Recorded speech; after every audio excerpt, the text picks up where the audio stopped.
નમસ્તે મિત્રો, રોની વ્લોગમાં સ્વાગત છે। આજે આપણે પાલક પનીરનું શાક બનાવીશું, એ પણ એક સિક્રેટ ટીપ સાથે અને એકદમ મસ્ત છે। આ મેં પાણી લઈ લીધું છે પાલકને બોઇલ કરવા માટે અને એમાં થોડું એવું મીઠું નાખી દીધું છે અને પાલક મેં ધોઈ અને સાફ કરીને લઈ લીધો છે। જો ધોઈ સાફ કરી કમ્પ્લીટ કરીને પાલક લઈ લીધો છે, તો એને હવે આપણે આ અંદર નાખી દેશું બોઇલ થવા માટે અને આપણે બધા પાલકને 2 થી 3 મિનિટ જેટલો બોઇલ થવા દેશું। આપણો પાલક બોઇલ થાય ત્યાં સુધી આપણે ટામેટાની પ્યુરી બનાવી લઈએ। તો આપણે ટામેટાની મસ્ત એવી પેસ્ટ બનાવી લીધી છે અને હવે આપણે એક બાઉલમાં કાઢી લીધી। તો જો મિત્રો, આપણા પાલકને 2 થી 3 મિનિટ થઈ ગઈ છે અને આપણો પાલક એવો મસ્ત એવો બોઇલ થઈ ગયો છે। એને આપણે તરત ઠંડા પાણીમાં નાખી દેવાનો છે। તો આપણે બાઉલ ભરીને ઠંડુ પાણી લઈ લીધું છે। તો આપણો પાલકને હવે આપણે મિક્સર જારમાં લઈ અને ક્રશ કરી લેશું। ઠંડા પાણીમાં નાખવાથી પાલકનો કલર એવો ને એવો રહેશે, ડલ નથી થતો, એટલે ઠંડા પાણીમાં નાખવું પડે। તો આપણે બધા પાલકને લઈ લીધો છે અને એમાં આપણે 3 નંગ લીધા છે લીલા મરચાં। આપણે ગ્રીન સબ્જી જેવું બનાવવાનું છે પાલક પનીર, એટલે આમાં 3 લીલા મરચાં લઈ લીધા છે અને આને આપણે હવે ક્રશ કરી લેશું। આપણે સૌથી પહેલા પાલક પનીર બનાવ્યા પહેલા આપણે પનીરને પહેલા ફ્રાય કરી લેશું। તો પનીર મેં 150 ગ્રામ જેટલું પનીર લઈ લીધું છે અને આ રીતે આપણે તેલમાં ફ્રાય કરી લેશું। તો આપણું ગોલ્ડન બ્રાઉન કલરનું પનીર થઈ ગયું છે। તો હવે આપણે એક બાઉલમાં આને અલગ લઈ લઈશું પહેલા અને આપણે હવે ચાલુ કરીએ પાલક પનીર બનાવવાનું। તો મિત્રો, આપણે હવે પાલક પનીર બનાવવાનું સ્ટાર્ટ કરી દેશું। આપણે લઈ લેશું 4 થી 5 મોટી ચમચી તેલ લઈ લીધું છે।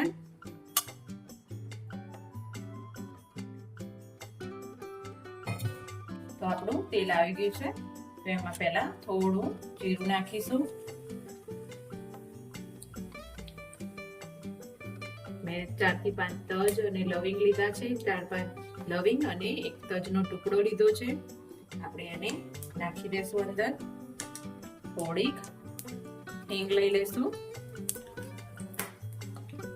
અને મેં 3 ડુંગળીને ચોપરમાં ઝીણી એકદમ કટ કરી લીધી છે। તો આપણે પહેલા ડુંગળી એડ કરીશું અને ડુંગળીને ગોલ્ડન બ્રાઉન થાય ત્યાં સુધી આપણે શેકી લેશું। તો આપણી ડુંગળી મસ્ત એવી સતળાઈ ગઈ છે અને એમાં આપણે લસણ અને આદુની પેસ્ટ લઈ લઈશું, એને સરખી એવી મિક્સ કરી લેશું। આપણી ડુંગળી, આદુ અને લસણ બધું સતળાઈ ગયું છે। હવે આપણે ટામેટાની પ્યુરી અને કાજુની પેસ્ટ હતી એ બંને મિક્સ જ છે, તો એને મસ્ત એવી મિક્સ કરી લઈશું અને આ સ્ટેપ ઉપર આપણે થોડું સ્વાદ પ્રમાણે મીઠું લઈ લઈશું। પાલકમાં આપણે મીઠું નાખ્યું હતું, એટલે તમારે સ્વાદ પ્રમાણે જેટલું જોઈતું હોય એટલું લઈ લેવાનું અને આપણે મસ્ત ટામેટાને એવા ચડવી લઈએ, એનું તેલ છૂટું ના પડે ત્યાં સુધી ઢાંકણ બંધ કરીને થોડા મસાલા કરીશું। થોડું લાલ મરચું, થોડીક હળદર, મીઠું તો આપણે નાખી દીધું છે અને થોડો અડધી ચમચી ગરમ મસાલો લઈ લેશું અને આ બધાને ધીમા ગેસે બધું મિક્સ કરી લેશું। તો આપણા બધા મસાલા થઈ ગયા છે। હવે આપણે ક્રશ કરેલો પાલકની પ્યુરી ઉમેરી દેશું અને આપણું મસ્ત એવું ટામેટામાંથી તેલ પણ છૂટું પડી ગયું છે અને બધાને આપણે મિક્સ કરી લેશું। પાલક નાખી દીધા પછી આપણે થોડી વાર પાલકને ચડવા દઈશું અંદર, તેલ છૂટું ના પડે ત્યાં સુધી। તો આપણું પાલકમાંથી મસ્ત એવું તેલ છૂટું પડી ગયું છે। આપણે એકવાર મિક્સ કરી લેશું અને હલાવી લેશું મસ્ત એવું। અને હવે આ સ્ટેપ ઉપર આપણે જે પનીરને ફ્રાય કરીને મૂક્યું હતું તે અંદર એડ કરી દઈશું અને આપણી સિક્રેટ વસ્તુ એ છે, તમે લાસ્ટ સુધી જોજો. આપણે એક તડકો મારવાનો છે, એ શેનાથી મારવાનો છે એ તમે જોતા રહેજો, તો તમને ખબર પડશે કે કેવી રીતે આપણું પાલક પનીરનું શાક એકદમ ટેસ્ટી અને મસ્ત એવું બનીને તૈયાર થશે એક જ તડકાથી. તો આપણે આ ઘરની મલાઈ છે, એક વાડકી નાની લીધી છે, એને આપણે એડ કરી દઈશું અંદર જ અને સરખી મિક્સ કરી લેશું. એકદમ આનું સ્ટ્રક્ચર એકદમ મસ્ત બહાર ઢાબા સ્ટાઇલમાં ખાતા હોય એવું આપણું પાલક પનીરનું શાક બનીને તૈયાર થશે. તો જુઓ મિત્રો, એકદમ એનો કલર પણ બદલાઈ ગયો અને એકદમ ક્રીમી સ્ટ્રક્ચર આવી ગયું છે. અને આને સહેજ આપણે મિક્સ કરી લેશું અને આપણે એમાં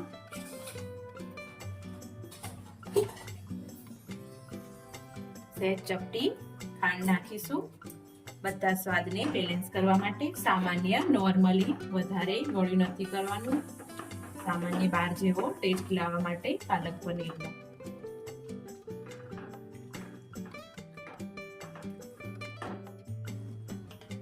તો આપણે 1 ચમચી જેટલો ગરમ મસાલો લઈ લીધો છે.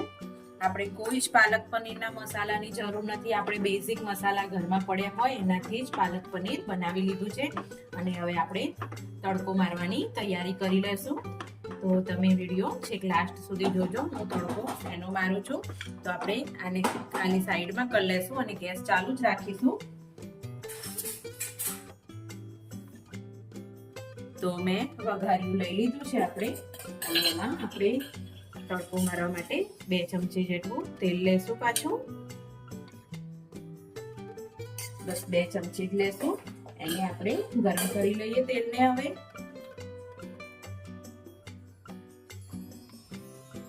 તો આપણે 10 થી 15 કળી જેટલું લસણ લઈ લીધું છે ને એને ટેચી લીધું છે અને એકદમ ગોલ્ડન બ્રાઉન થવા દેશું આ સ્ટેપ ઉપર આપણે. અને આનો તડકો મારીશું, એકદમ મસ્ત એવો ટેસ્ટ આવશે. એકદમ આવું કરવાથી બહાર જેમ ઢાબા સ્ટાઇલમાં ખાતા હોય પાલક પનીરનું શાક એવું તૈયાર થઈ જશે.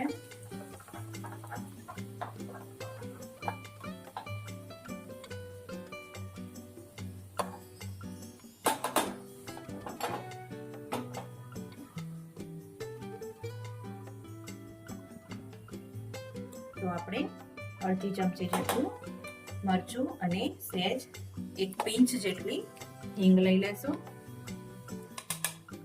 અને આપણો હવે અંદર તડકો મારી દેશું. એકદમ મસ્ત એવો લસણની સુગંધ અંદર ભળી જાય એટલે આને 1 સેકન્ડ 2 સેકન્ડ માટે બંધ કરી લઈશું ઢાંકણને. હવે હટાવી લઈએ. તો મસ્ત એવું આપણું તૈયાર છે પાલક પનીરનું શાક, એવું ઢાબા સ્ટાઇલ. જો મિત્રો, છે ને એકદમ મસ્ત, જોવામાં પણ મસ્ત અને ખાવામાં પણ એટલું જ મસ્ત. હવે આપણે આને સર્વ કરી લેશું. તો આપણે સર્વ કરી લેશું મસ્ત એવું પાલક પનીરનું શાક. તો મિત્રો, તમને અમારો આ વિડીયો ગમે હોય તો લાઈક કરજો, શેર કરજો, સબસ્ક્રાઇબ કરજો. Thank you.